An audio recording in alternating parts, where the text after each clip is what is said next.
Toby, Jason, and Adrian. Our utility is the New York City Transit Authority.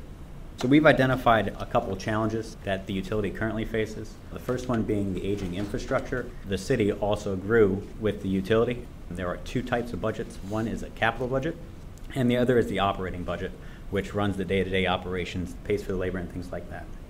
There's insufficient funding within the capital budget, and they would like to use upward increasing pressure on the fares to fill those gaps. And last is accommodating and encouraging the region's growth. We are going to do this through increasing revenues through congested pricing on vehicular traffic in the business districts. We're going to use those increased revenues to give increased access to those who need it most through expanding the reduced fare and MetroCard program. And then we're also going to take a look at the capital projects and increase the access through the Triborough subway. The utility is a public benefits corporation. It has independent capabilities, such as it can issue debt. The New York City Transit Authority is comprised of the New York City Subway, the Staten Island Railroad, and the New York City Department of Buses.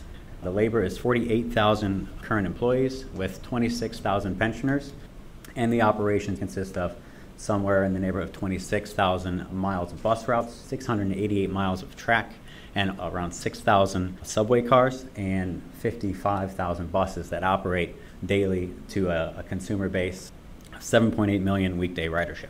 38% of the revenue comes from the fare box, and then about another 38% come out from dedicated taxes, and that together, along with some of the toll revenue from the bridges that the MTA controls, funds most of the services that are being provided. There's an upward pressure on the fare, predominantly because of debt service issues. So capital budget is what's used to fund expansions, but when you put out bonds, you have to pay a debt service to your investors. That debt service is paid through the operating budget. Today, it's 18%, and it's continuing to grow, and it's expected to be one of the faster growing parts of the operating budget. 36% of it is payroll. The non-labor part, which is 24%, is things like the electricity, kind of just the basic systems that keep the water pumps operating.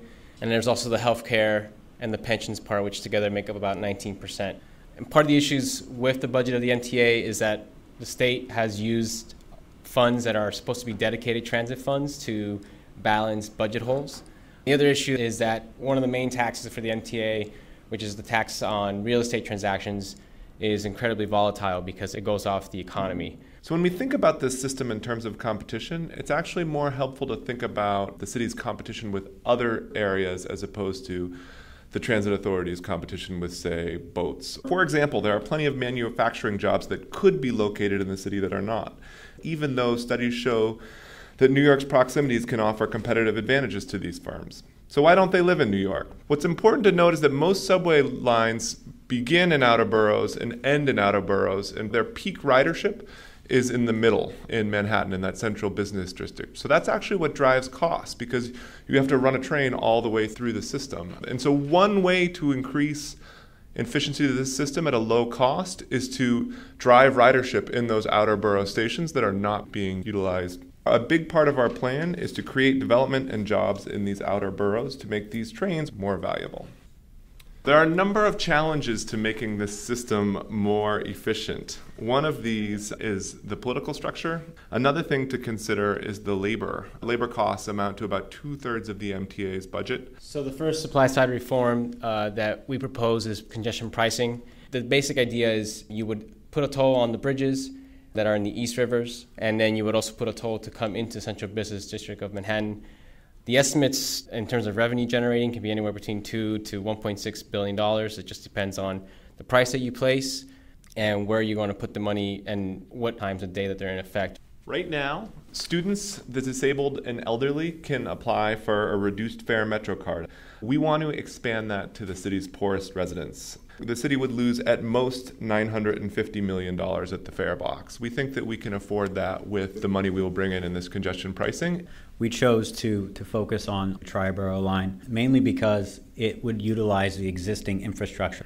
It would start in Bay Ridge, work its way through Brooklyn, Queens, and up into the Bronx. And it also connects 22 different subway lines throughout the outer boroughs. One thing that we think is pivotal is giving the city of New York direct control of the transit system.